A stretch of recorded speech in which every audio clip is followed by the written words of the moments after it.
Hello students, how are you. आप उम्मीद करते हैं आप लोग स्वस्थ होंगे, मस्त होंगे। आज हम लोग मैथ्स का एक इम्पोर्टेंट टॉपिक है दैट्स नेम इज पॉलिनोमियल, इसके बारे में जानेंगे। तो पॉलिनोमियल्स बेसिकली वह अलजेब्रिक स्ट्रक्चर होता है जिसका फॉर्मेशन कॉन्स्टेंट्स, वेरिएबल्स और कुछ अलजेब्रिक साइन प्लस और माइनस के कॉम्बिनेशन से बनता है। और जहाँ पर जैसे कि हम एक स्ट्रक्चर बना रहे हैं, आप लोग देख सकते हैं कि a0 x की power n into a1 x की power n minus 1 a2 x की power n minus 2 up to so on plus an x की पावर n माइनस n, जिसको हम बोल सकते हैं यही आपका an x की पावर 0 का वैल्यू होता है 1, ये बोल सकते हैं। तो ये हमारा एक स्ट्रक्चर है, अलजेब्रिक स्ट्रक्चर है, जिसको हम पॉलिनोमियल बोल सकते हैं। लेकिन इसकी कुछ क्राइटेरिया, इसकी जो बेसिक क्राइटेरिया है वो ये है कि यहाँ पर जो भी वेरिएबल्स की डिग्री है ये 100% ये श्योर एंड सर्टेन होना चाहिए कि होल नंबर ही ली जाएगी। Other fractional decimal part contain करने वाले नंबर्स अगर डिग्री में आ रहे हैं या इरेशनल नंबर डिग्री आ रही है तो कभी भी पॉलिनोमियल नहीं होगी। तो इस तरह से हम बेसिक डेफिनेशन अगर बोले तो polynomials means that algebraic structure in which the degree of every power of variables is always a whole number. तो उसके बाद बच्चों हम लोग यहाँ पर लिख सकते हैं where n is element of where power of each x is always a whole number, अब हम टाइप ऑफ पॉलिनोमियल की बात करते हैं। तो टाइप ऑफ पॉलिनोमियल, तो टाइप ऑफ पॉलिनोमियल्स की अगर हम बात करें तो इसके दो बेसिस हैं। पहला बेस है on the basis of terms, on the basis of terms के बेसिस पे होता है। तो उसमें हम बोल सकते हैं जैसे आपका मोनोमियल्स, इसमें सिंगल टर्म होता है। जैसे सपोज करो कि x की पावर 5। दूसरा है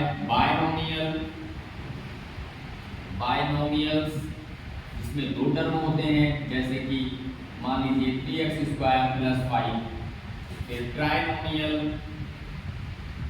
ट्राइनोमियल्स, जैसे कि 3x² प्लस 2x प्लस 5। तो इस तरह से। और दूसरा हमारा क्या है, दूसरा इसी तरह से आपको सो ऑन कितने भी टर्म्स लेते जाएंगे उसी के अकॉर्डिंग उसका नॉमिनेशन होता जाएगा। और अगला on the basis of degree, on the basis of degree जिसको हम power use, power on the basis of power. तो यहाँ पर सबसे पहले हम बोल सकते हैं कांस्टेंट पॉलिनोमियल, हम बोल सकते हैं कांस्टेंट पॉलिनोमियल।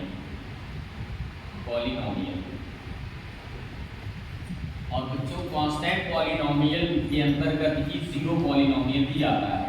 जीरो पॉलिनोमियल भी इसी के अंतर्गत आता है, पॉलिनोमियल भी इसी में।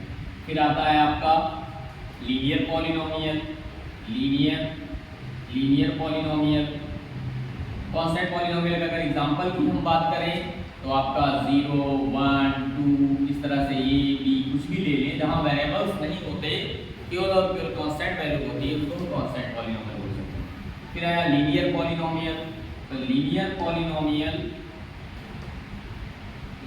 पॉलिनोमियल्स में जैसे कि स्ट्रक्चर, इसका जो जनरल स्ट्रक्चर हम बनाएंगे तो ax प्लस b टाइप का स्ट्रक्चर बनेगा, जहाँ पर डिग्री हमें 1 हो जाएगी, डिग्री हमें इसकी 1 हो जाएगी। फिर आता है आपका क्वाड्रेटिक पॉलिनोमियल,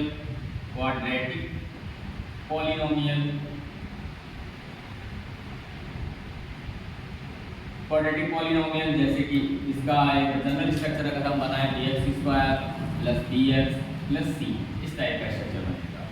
और अप टू सो ऑन तो इस तरह से हम देखें तो पॉलिनोमियल्स को दो टाइप में डिवाइड कर सकते हैं, on the basis of terms and on the basis of degree. और एक चीज यहाँ बताने की बहुत जरूरत है कि टर्म्स का जो काउंटिंग होता है वो हमेशा प्लस या माइनस साइन के रिस्पेक्ट में ही प्लस या माइनस साइन के रिस्पेक्ट में ही टर्म्स की काउंटिंग होती है, क्योंकि डिवाइड या मल्टीप्लाई करने से केवल उस टर्म की वैल्यू में चेंज आता है, टर्म्स के नंबर पर कोई चेंज नहीं आता। अगर वो सिंगल टर्म है तो सिंगल टर्म ही रहेगा। तो इस तरह आपको ये जानने की जरूरत है। हाँ, तो इस तरह से बच्चों आज हम लोग टाइप के बारे में पढ़े और पॉलिनोमियल्स क्या होते हैं इसके बारे में हमने जाना, क्योंकि इसके बहुत बेसिक क्वेश्चन आते हैं। कभी कभी कई अलग अलग तरह के अलजेब्रिक स्ट्रक्चर्स दे देते हैं और हमको पॉलिनोमियल्स, उनमें से पॉलिनोमियल्स को सेलेक्ट करना होता है।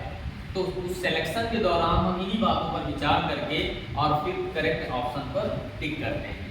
कभी कभी ये भी होता है कि बच्चों नॉर्मली हम लोग जानते हैं कि रूट के अंदर कोई चीज लिखी है तो पॉलिनोमियल नहीं है, लेकिन यहाँ एक बात ध्यान देने की जरूरत है कि अगर रूट के अंदर कोई ऐसी कॉम्प्लेक्स वैल्यू लिखी है या कंपोजिट वैल्यू ऐसी लिखी है जिसको फर्दर सिंप्लीफाई किया जा सके, तो उसको हम तब तक सिंप्लीफाई करते हैं जब तक वो सिंपलेस्ट फॉर्म में ना आ जाए। अगर जब वो सिंपलेस्ट फॉर्म में आ जाती है और उस स्थिति में भी रूट उस पे लगा होता है, तब उसको हम पॉलिनोमियल की कैटेगरी में नहीं रखते। जैसे सपोज करो अगर हम एक स्ट्रक्चर बात करें, जैसे हम एक स्ट्रक्चर की बात करें कि आपका है अंडर रूट x² + 1 और प्लस आपका 2x है। जैसे आपका ये स्ट्रक्चर ये है, तो नॉर्मली अगर कोई व्यक्ति देखे उसको ये लगेगा रूट लगा हुआ है, ये पॉलिनोमियल आपका नहीं है। बट इसको अगर हम सिंप्लीफाई करें तो ये अल्टीमेटली x+1 का होल स्क्वायर है। स्क्वायर और रूट क्या होगा, कैंसिल हो जाएगा और इस तरह से x+1 का स्ट्रक्चर फाइनली मिलेगा जो सिंपलेस्ट फॉर्म में होगा, और जो कि पॉलिनोमियल की सारी क्राइटेरिया को फुलफिल करता है, इसलिए यह एक पॉलिनोमियल है। तो यहाँ पर पॉलिनोमियल के सिलेक्शन के दौरान इन सारी बातों पर ध्यान देंगे। तो बाकी नेक्स्ट क्लास में इस पर बेस्ड और क्वेश्चन भी बताए जाएंगे और पॉलिनोमियल से रिलेटेड जो फर्दर कॉन्सेप्ट्स हैं, जैसे अलजेब्रा ऑफ पॉलिनोमियल, यानी पॉलिनोमियल्स के ऊपर कैसे एडिशन, सब्ट्रैक्शन, मल्टीप्लिकेशन, डिवीजन के ऑपरेशंस ऑपरेट किए जाते हैं, उस पर बेस्ड क्वेश्चन को आगे हम लोग फर्दर क्लास में जानेंगे। तो आज के लिए थैंक्स फॉर